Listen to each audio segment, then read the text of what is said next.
দর্শক আমন্ত্রণ মাঠের খেলা জয়ের বেলাতে দেখতে দেখতে বিশ্বকাপ একেবারেই বলবো জমে ক্ষীর।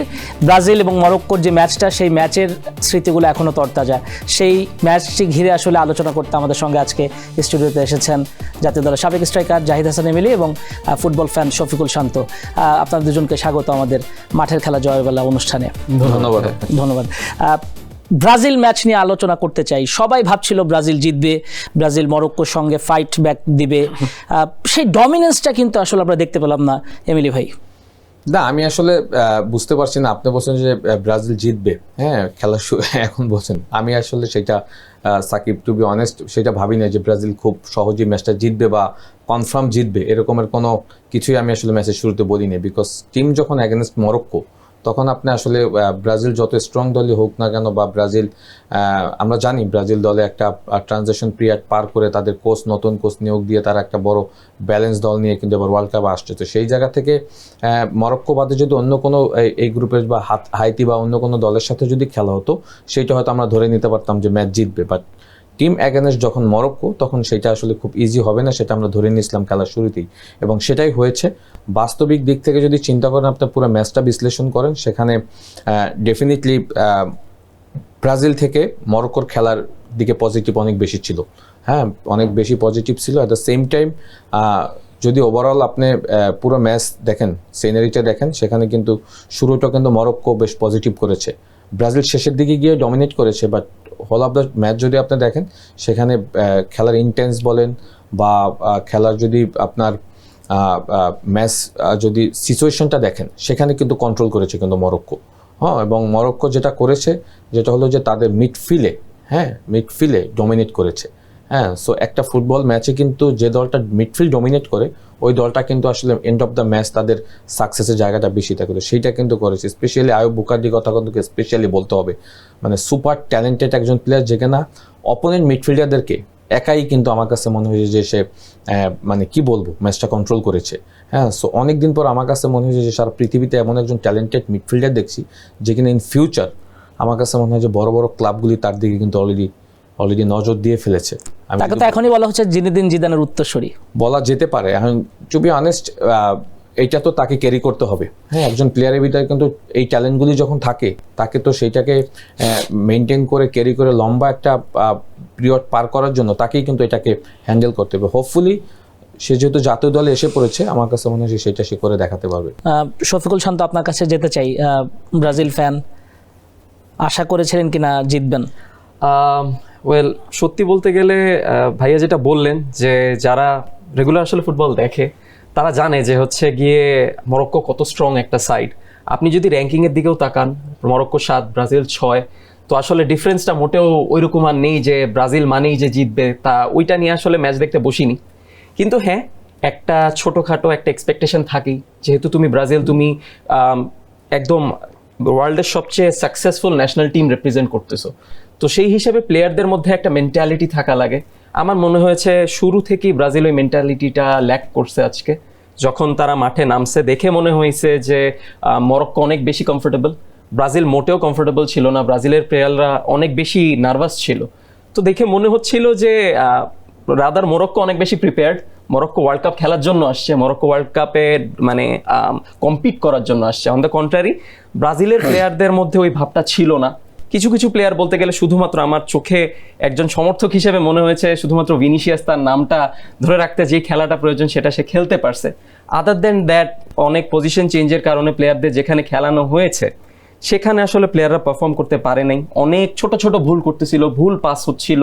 খেলাটা দেখতে একটা সমর্থক হিসেবে বেশ মানে ডিসঅ্যাপয়েন্টিং লাগতেছিল। যদিও স্কোর লাইন 1-1 হইতে পারে, কিন্তু ম্যাচ দেখে মনে হয়েছে যে ব্রাজিল মোটে ওয়ার্ল্ড কাপের জন্য এখনো রেডি না। এবং অ্যাঞ্চেলতি যে মাত্র এসেছেন, একটা প্রজেক্ট বিল্ড আপ করছেন, তাকেও সময় দিতে হবে। আসলে ওরকম এক্সপেক্ট করে লাভ নেই যে অনেক ডমিনেটিং কোনো ফুটবল খেলা হবে।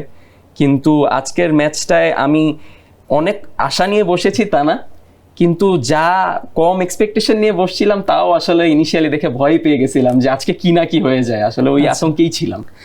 এমিলি ভাইয়ের কাছে জানতে চাই, 4-2-3-1 ফরমেশনে খেলেছেন, এখানে 4-3-3 হলে কি ভালো হতো কিনা? মিডফিল্ড দেখলাম যে খুব বেশি আসলে প্রেস করতে পারেনি আসলে সামনের দিকে। দেখেন, বেসিক্যালি যেটা হচ্ছে, কার্লো আনচেলত্তির ট্যাকটিক্যাল যে ইস্যুগুলি, সেগুলি নিয়ে তো কথা বলার মতো জায়গায় আমি নেই। হ্যাঁ, সো সে যেটা ভালো মনে করেছে সেইটাই সে এক্সিকিউট করার চেষ্টা করেছে প্লেয়ারদেরকে দিয়ে অন দ্য পিচ। বেসিক্যালি যেটা হয়েছে, যখন আপনি একটা গেম প্ল্যান দিয়ে প্লেয়ারদেরকে নামাবেন, সেইটা যদি প্লেয়াররা এক্সিকিউট না করতে পারে, এটা আসলে কোচের উপরে সেই দোষগুলি দেওয়া যাবে না। মেইন ফ্যাক্ট হলো যে আপনি আসলে আপনার পজিশনের যে খেলাটা সেইটা আপনি বুঝতে পারছেন কিনা, আপনার ডিউটিগুলি অন দ্য পিচ আপনি রাইট মোমেন্টে রাইট সময়ে আপনি সেই কাজগুলি করতে পারছেন কিনা।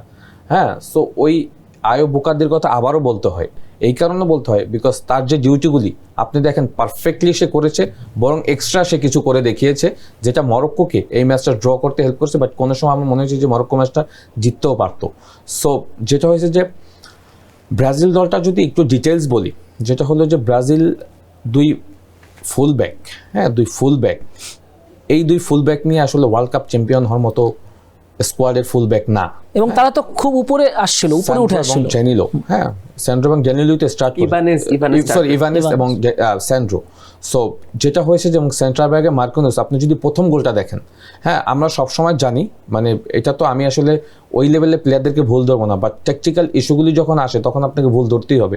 আপনি দুই সেন্টার ব্যাক দেখেন, যেটা প্রথম গোল হয়েছে যেটা মরক্কো দিয়েছে, হ্যাঁ সো মিডফিল্ড থেকে যখন আসলে আপনার পেনিট্রেট পাস আসে তখন দুইজন সেন্টার ব্যাকের মাঝখানে সেটা গ্যাপ দিয়ে ওই প্লেয়ারকে স্পেস তৈরি করে দিয়েছে। সো আমরা সবসময় জানি যে ফ্রি প্লেয়ার যখন থাকবে, হ্যাঁ এবং অপোনেন্টের কাছে যখন বল থাকবে, যখন দুজন সেন্টার ব্যাক থাকবে, একজন মার্ক থাকবে আর একজন কভারে থাকবে, বাট তারা কি হয়েছে প্যারালাল দুজন দাঁড়িয়েছে, মাঝখানে একটা বড় গ্যাপ স্পেস দিয়ে গেছে, এবং এই জায়গায় কোনোভাবেই কোনো টিমই কনসিডার করবে না, যেটা থেকে তারা প্রথম গোলটা কনসিড করেছে। অ্যাট দ্য সেম টাইম আপনি যদি দেখেন গেমেরেস এবং কেসিমিরো, হ্যাঁ গেমেরেস এবং কেসিমিরো মানে আমার কাছে মনে হয়েছে যে তাদের ইন্টেন্স, তাদের পাস ডিস্ট্রিবিউশন, আমার কাছে মনে হয়েছে যে link up with frontline three player Igor Thiago, Raphinha এবং আপনার ভিনিসিয়াস জুনিয়র, তাদের সাথে মানে যে কমিউনিকেশন ইটস সো ফার। হ্যাঁ আমার কাছে মনে হয় যে এইগুলি তো আসলে কোনোভাবেই আমার কাছে মনে হয় যে ওয়ার্ল্ড কাপের এই প্রথম ম্যাচের স্টেজে আপনি এটা কোনোভাবেই কনসিডার করতে পারবেন না। অ্যাট দ্য সেম টাইম আর একটা যেটা হচ্ছে কার্লো, আমরা ধরে নিয়েছিলাম যে সে হয়তো কুনিয়াকে স্টার্ট করাবে, আমার ধারণা ছিল, সেটা হয়তো সব থেকে better because Igor Thiago that striker যে কিনা এটা মনে হয় সম্ভবত তার প্রথম বিশ্বকাপ। হ্যাঁ he is not a link up striker, ও হলো যে লাইক ফ্লাঙ্ক এরিয়া থেকে ক্রস আসবে ওইটা মিট করবে, বা যখন কোনো পেনিট্রেট পাস হবে, but he is not a movement striker, fixed striker, হ্যাঁ যেটা ক্রিস্টিয়ানো রোনালদো এখন খেলে, হ্যাঁ পজিশন স্ট্রাইকার প্রচার। হ্যাঁ সো এই মুভমেন্ট না থাকলে, বা রাফিনার ভিনিসিয়াস জুনিয়র যখন রোটেশন করতেছে ওই সময় তাকে দেখতেছি সে নিচে এসে পড়ে আছে, হ্যাঁ সো এইগুলি আসলে ম্যাচ থেকে পিছিয়ে দিচ্ছে। এমিলি ভাই, আমরা আমাদের আরেকটি স্টুডিওতে আরেকটু বিশদভাবে বিশ্লেষণ করতে চাই, নিশ্চয়ই আপনি সেটা আমাদেরকে একটু দর্শকদের উদ্দেশ্যে দেখাবেন আর কি। অবশ্যই, ধন্যবাদ সাকিব। আমরা যদি ব্রাজিল এবং মরক্কো ম্যাচের ইম্পর্টেন্ট কিছু মুভমেন্ট দেখি, ইভেনচুয়ালি যদি গোলগুলিও দেখি যে ওখানে আসলে ভুল ত্রুটিগুলি কোথায় ছিল, সেগুলি নিয়ে যদি আমরা একটু ভিডিওর মাধ্যমে দেখি তাহলে দর্শকদের হয়তো বুঝতে সুবিধা হবে। আমরা যদি এই অ্যাটাকটা দেখি যেটা ভিনিসিয়াস জুনিয়রের একটা ক্রস ছিল ও লেফট ফ্ল্যাঙ্ক থেকে, আমরা যদি একটু এটাকে রান করাই, মানে এটা যদি একটু আমরা ভিডিওটা পুশ, হ্যাঁ যেটা ইগোর থিয়াগো একটা ফ্রি হেডার ছিল, ডিফেন্ডাররা কিন্তু আসলে তাকে প্রপার মার্ক করতে পারে না, বাট ভিনিসিয়াস জুনিয়রের সুপার একটা ক্রস ছিল, বাট ইগোর থিয়াগো যেটা হচ্ছে ফ্রি হেডার ছিল, বাট সে কিন্তু আসলে গোলে কনভার্ট করতে পারেনি, এবং ইগোর থিয়াগোর কিন্তু আসলে ম্যাচে আসলে তেমন কোনো আসলে কার্যকারিতা আমরা দেখতে পাই। আমরা যদি সেকেন্ড মুভমেন্টটা দেখি, যেটা ব্রাহিম দিয়াজ থেকে যেটা ইসমাইল সাইবারি যে গোলটা করেছে, এটা যদি আমরা একটু দেখি, এখানে কিন্তু স্পষ্ট দেখা গিয়েছে যে দুইজন মিডফিল্ডার রয়েছে, তারা কিন্তু আসলে কেউ আসলে বলকে আসলে কেউ কিন্তু প্রেস করেনি, তারা কিন্তু ওয়েট করছে, এবং যেখানে কিন্তু ব্রাহিম দিয়াজ সুন্দর একটা পেনিট্রেট পাস দিয়েছে, এবং সব থেকে বড় ব্যাপার হলো এখানে দুইজন সেন্টার ব্যাক গেব্রিয়েল এবং মার্কিনোসের যদি আপনি পজিশন দেখেন, হ্যাঁ দুজনই আসলে মানে ম্যান এবং বলের দিকে দৌড়াচ্ছে। এরা যদি শুরুতেই আমার কাছে মনে হয় যে একজন যদি ম্যানকে প্রপার মার্ক করে রাখতো তখন হয়তো ইসমাইল সাইবারি কিন্তু আসলে ফ্রি থাকতো না। আমরা যদি থার্ড মুভমেন্টটা দেখি, এটাও ভিনিসিয়াস জুনিয়র যেটা আসলে গোল করেছে, আমার কাছে মনে হয় যে এটা তার ট্রেডমার্ক অ্যাকশন যেটা সে সবসময় আসলে রিয়াল মাদ্রিদে করে থাকে বা ব্রাজিলের জার্সিতেও করেছে। সে সবসময় আসলে একটু ভিতরের দিকে ঢুকে ইনভার্টার্ড হয়ে কিন্তু সে তার স্ট্রং ফুটে কিন্তু সে শুট নেয় এবং সেটাই সে গোল করছে টপ কর্নার থেকে। আমরা যদি পুরো ভিডিওটা দেখি সেখানে বুঝতে পারবো এটা ভিনিসিয়াস জুনিয়রের জন্য আসলে এই ধরনের গোল ন্যাচারাল গোল, এরকম গোল সে আসলে তার লিগে বা জাতীয় দলে বেশ কিছু গোল তার রয়েছে। সো আমি বলবো যে ভিনিসিয়াস জুনিয়র কিন্তু ম্যাচে স্ট্রংলি কামব্যাক করেছিল ব্রাজিলকে তার এই গোলের মাধ্যমে। আমরা যদি পরের মুভমেন্টটা দেখি, যেটা এখানে কিন্তু আর একটা সুযোগ তৈরি হয়ে গিয়েছিল, বাট যদিও এটা একটা মানে সাডেনলি আর্লি ক্রস ছিল, আর্লি ক্রস থেকে ভলি করার চেষ্টা করেছিল, বাট এটা কিন্তু আসলে আমার কাছে মনে হয় এই স্পেসে সে বলটা কন্ট্রোলও করতে পারতো, বিকজ এইখান থেকে আসলে ইজ টু ফার, সম্ভবত এটা পেকো এটা করেছে, এটা হয়তো সে বল কন্ট্রোল করলে আমার মনে হয় যে অ্যাটাকটা আরও ভালোভাবে ফিনিশ করতে হবে। যদি নেক্সট অ্যাকশনটা দেখি, সেখানে মেথুস কুনা আমরা দেখতে পাচ্ছি যে মুভমেন্ট করছে এবং এটা একটা মেথুস কুনার ক্রস ছিল এবং রাফিনা প্রবাবলি এটা আসলে অন টাইম আসলে গিয়েছিল, বাট সে হয়তো বলের ইন্টেন্স বেশি থাকার কারণে সে মিট করতে পারেনি। সো মেথুস কুনা নামার পরে যেটা হয়েছে সেই ধরনের অনেক মুভমেন্ট তৈরি হয়েছিল। সো আমার কাছে মনে হয় যে নেক্সট ম্যাচে হয়তো মেথুস কুনাকে নিয়ে আলাদাভাবে ভাববে। আমরা যদি মরক্কোর একটা অ্যাকশন দেখি, অ্যাটাকিং ট্রানজিশনের সময় এখানে যদি দেখি ব্রাজিলের কিন্তু বেশ কিছু প্লেয়ার রয়েছে, বাট যদি আমরা দেখি সে মার্কিনোসকে কিন্তু ট্র্যাক করে কিন্তু এখানে চলে গিয়েছিল স্ট্রাইকার। সো ম্যাচে এরকম বেশ কিছু মুভমেন্ট হয়েছে এবং যেটা গোল কনসিড করছে সেখানেও কিন্তু এরকমের মুভমেন্ট আমরা দেখতে পেয়েছিলাম। সো হোপফুলি নেক্সট ম্যাচে হয়তো ব্রাজিল এই জিনিসগুলি কভার করবে। আমরা দেখতে পাচ্ছি যদিও শেষ সময় গিয়ে মার্কিনোস কভার করেছে, বাট ম্যান প্রপার মার্কিং কিন্তু শুরুর দিকে ছিল না, যার কারণেই কিন্তু প্লেয়ার কিন্তু আসলে তার বল কিন্তু কন্ট্রোল করে ফেলছিল। সো হোপফুলি আমার কাছে মনে হয় নেক্সট ম্যাচগুলিতে গেভরিয়েল এবং মার্কিনোসের এই কম্বিনেশনটা আরও স্ট্রংলি ঠিক করতে হবে। সো আমাদের আসলে ব্রাজিল এবং মরক্কোর ম্যাচের বেস্ট মুভমেন্টগুলি আমরা দেখেছি এবং সেখানে দুইটা গোলের অ্যাকশনে ছিল। এইগুলি ছিল আসলে আমাদের আজকের মেইন পয়েন্টস। নেক্সট ম্যাচে হয়তো অন্য কিছু নিয়ে আবার আলোচনা হবে। থ্যাংক ইউ সবাইকে। এমিলি ভাই, আপনাকে অসংখ্য ধন্যবাদ দারুণ একটি বিশ্লেষণের জন্য। আচ্ছা, শান্তর কাছে আসতে চাই। শান্ত, আপনি ব্রাজিল দলকে যদি এইভাবে আসলে ডমিনেন্স ছাড়া ফুটবল খেলতে দেখেন, আপনি কিভাবে আশা করেন যে যখন ফ্রান্স, ইংল্যান্ড বা আর্জেন্টিনার সামনে তারা পড়বে তখন আসলে কি হবে? আমি আজকে আমার বড় ভাই, তিনিও ব্রাজিল সাপোর্টার, আমরা ফুল ফ্যামিলি ব্রাজিল সাপোর্ট করি কিছুটা। তো ভাইয়াকে আমি বলছিলাম যে আমরা মরক্কো ছিল বিধায় বেঁচে গেছি, কারণ এটা সত্যি কথা, মরক্কো ডমিনেট করছে, মরক্কো অনেক কমফোর্টেবল ছিল বলে, কিন্তু ওরা যে তেমন আহামরি কোনো থ্রেট ক্রিয়েট করছে তা কিন্তু না। ওদের যেসব সেট পিস ছিল, কর্নার ছিল, ফ্রি কিক ছিল, এগুলা গ্যাব্রিয়েল আর মার্কিনিওস বেশ ইজিলি মানে ক্লিয়ার করে দিতে পারছে, সমস্যা হয় নাই। কিন্তু আপনি যখন ওই রকম এলিট যেসব ক্লাবগুলো মানে দলগুলো আছে, ফ্রান্স, ইংল্যান্ড, আর্জেন্টিনা, পর্তুগাল, এদের আগেনস্ট যখন যাবেন এরা সব কিছু পানিশ করবে, এদের সাথে আপনি পারবেন না। তখন এরা যখন ওই ফ্ল্যাঙ্কটা, এক্সপোজ ফ্ল্যাঙ্কটা কাজে লাগবে, এমনি ভাই চমৎকারভাবে যেটা মনে করিয়ে দিলেন আমাকে যে ব্রাজিলের ফুলব্যাক নেই, যেটা সত্যি কথা নেই। যারা সেদিন ইবানেসকে বলতে গেলে এটা কার্লো অ্যানচেলত্তির একটা ডেসপারেট অ্যাটেম্প্ট যে আমি একটা ইউথফুল একটা প্লেয়ারকে নামাই যাতে ওই মরক্কোর পেসের সাথে আমরা কিপ আপ করতে পারি, যেটা আমরা তবুও ফেল করছি, আমরা পারি নাই। কিন্তু তো এই ইউথফুল প্লেয়ারদের নামিয়ে তাদের ভুল পজিশনে, ইভানেস তো মেইনলি আসলে রাইট ব্যাক না, তারে মেইনলি হচ্ছে কি তারে তবুও রাইট ব্যাক খেলানো হয়েছে যাতে সে একটু কিপ আপ করতে পারে। সে চেষ্টা করছে, সে তার যতটুকু চেষ্টা করছে, কিন্তু আসলে সেই জায়গায় যখন আপনি বড় সাইডদের সাথে যাবেন তখন মরক্কোর চেয়ে অনেক বেশি ডিসাইসিভ প্লেয়াররা খেলবে এবং তাদের লিঙ্ক আপ প্লে অনেক চমৎকার হবে। তো ওই ক্ষেত্রে একটা ফ্যান হিসাবে বেশ আতঙ্কিতই বলা চলে ব্রাজিল ফ্যানদেরও। আমি জানি যে মানে প্রথম ম্যাচে মরক্কোর সাথে এরকম হওয়ার পর আপনি যদি ওই টপ সাইডদের সাথে খেলতে যান, আপনি বুঝতে পারেন। ভাইয়া আরেকজন প্লেয়ারের নাম বললেন যে আইয়ুব বোয়াদি, ও লিলে খেলে।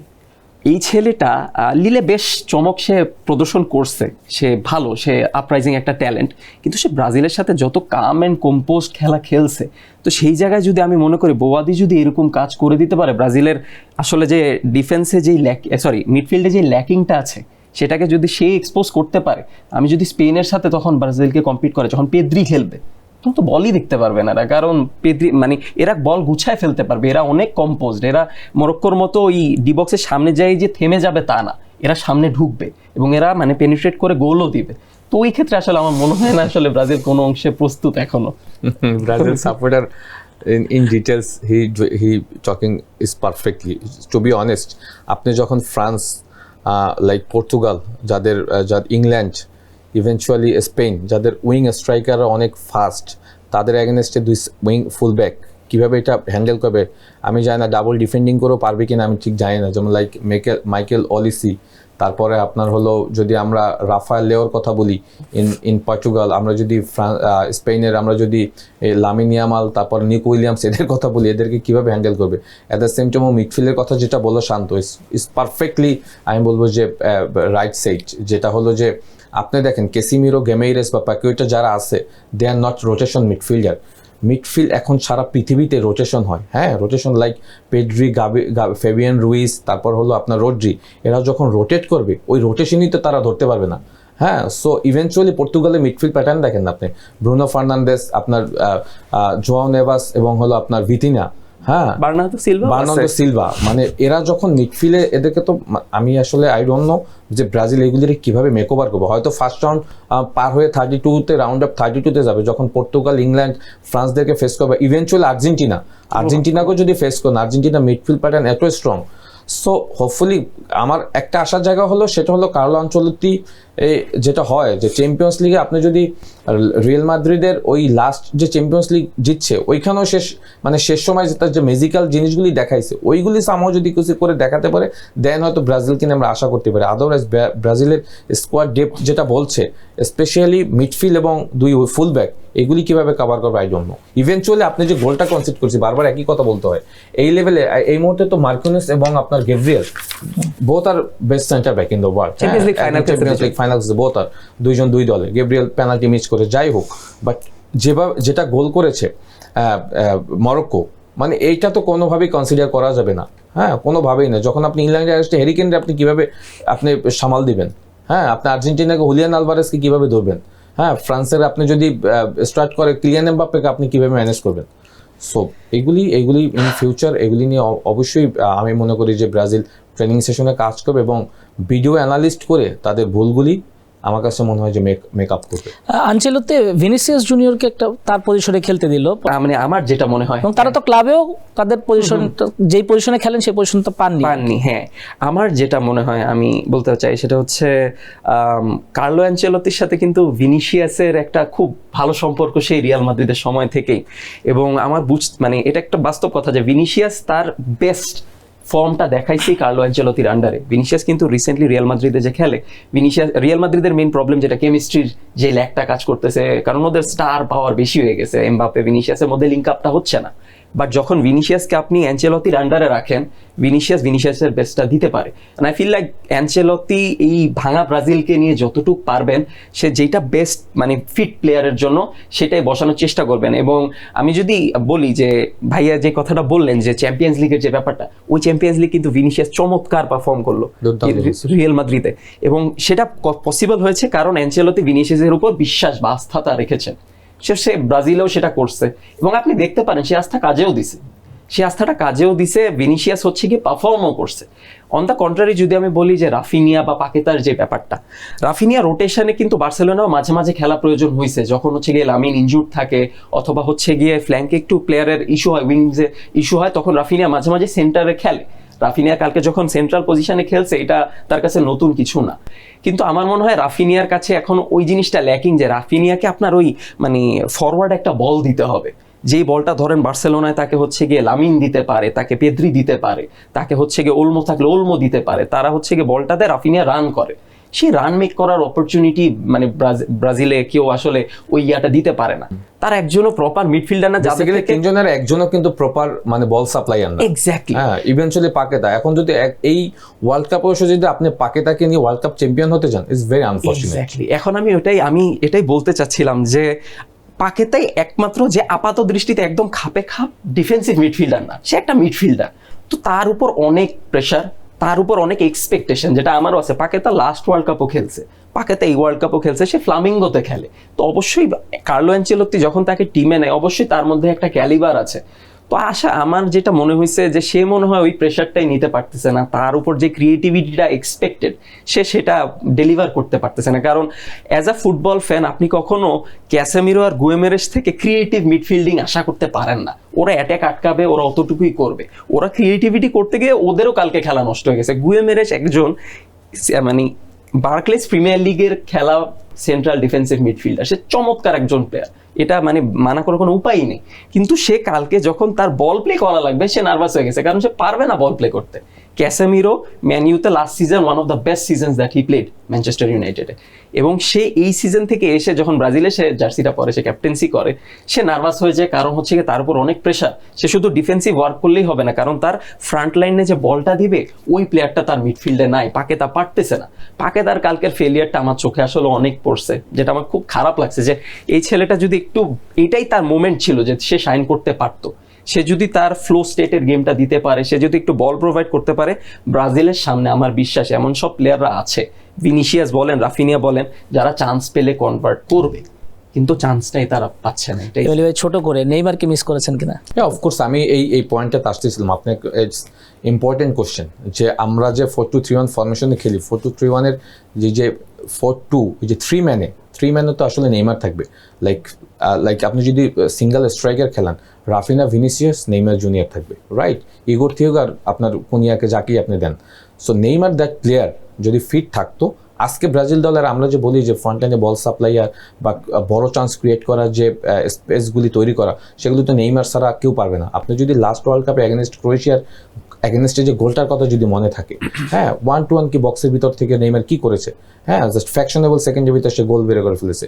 সো এই ধরনের প্লেয়ার তো আসলে ব্রাজিল দলে অ্যাবসেন্স দেখেই কিন্তু ওই ব্রাজিল হেক্সা মিশন বলেন বা আরও এই যে ওয়ার্ল্ড কাপ চ্যাম্পিয়নের ফাইনালে যাবে, এগুলি কিন্তু হচ্ছে না। ব্রাজিল আফটার 2002 আপনি দেখেন কোনো ব্যাচ তৈরি হয়নি।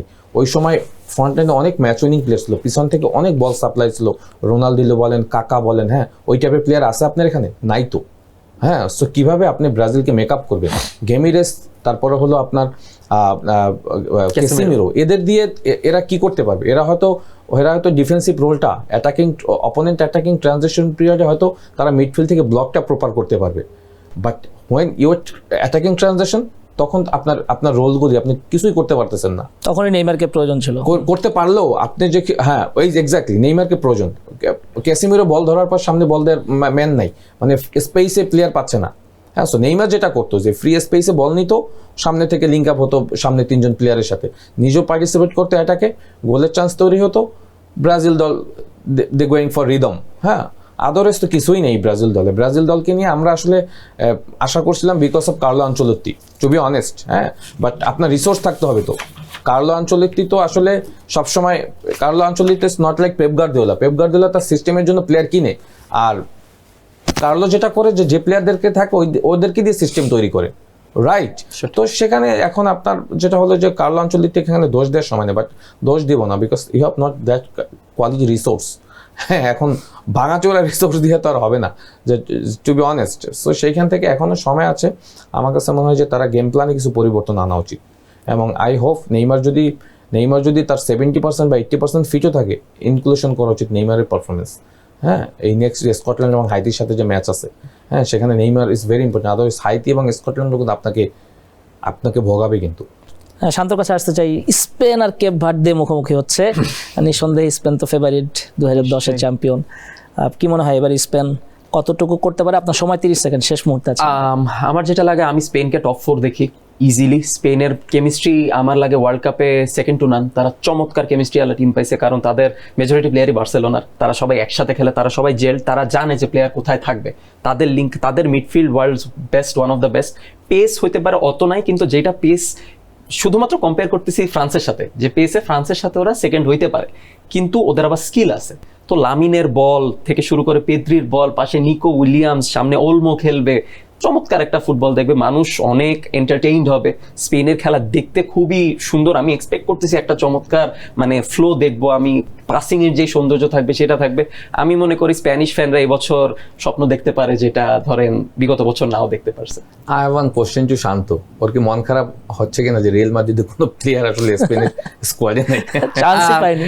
ইটস ভেরি আনফরচুনেট যে পৃথিবীর হিস্ট্রিতে, ওয়ার্ল্ড কাপ হিস্ট্রিতে রিয়াল মাদ্রিদের কোনো প্লেয়ার স্পেন স্কোয়াডে নেই।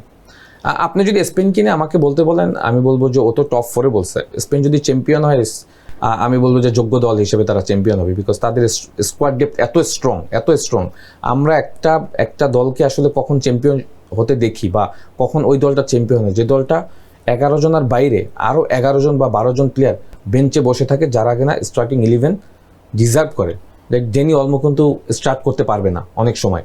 সো ডেনি অলমো কিন্তু ওয়ার্ল্ড ক্লাস পাবে। লাস্ট ইউরোতে ডেনি অলমোর পারফরমেন্স দেখেন, গোল করছে আবার এসে গোল সেভ করছে। সো ডেনি অলমোর কিন্তু স্টার্টিং 11 নাই। গাভি স্টার্টিং 11 হয়তো না, ফেবিয়ান রুইজ হয়তো খেলবে।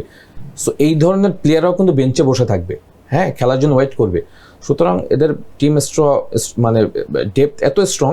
সো এই দলটা আসলে আমার কাছে মনে হয় যে চ্যাম্পিয়ন হওয়ার জন্য আসছে, এবং তারা চ্যাম্পিয়ন হলে সেটা আমি মনে করি যে যোগ্য দল হিসেবেই চ্যাম্পিয়ন হবে। আপনাদের দুজনকে অনেক ধন্যবাদ। দর্শক, মাঠের খেলা জয়ের বেলাতে আজকে এই পর্যন্তই। আমরা চাইবো আসলে বড় দলগুলোর মতো খেলুক। আসলে হাড্ডাহাড্ডি লড়াই না হলে সব কিছু আসলে জমে না। আমরা আসলে বিশ্বকাপের উন্মাদনাটা সেভাবে আসলে ফিল করতে পারি না। অনেক অনেক ধন্যবাদ আমাদের সাথে থাকার জন্য। তালবালার সঙ্গেই থাকবেন।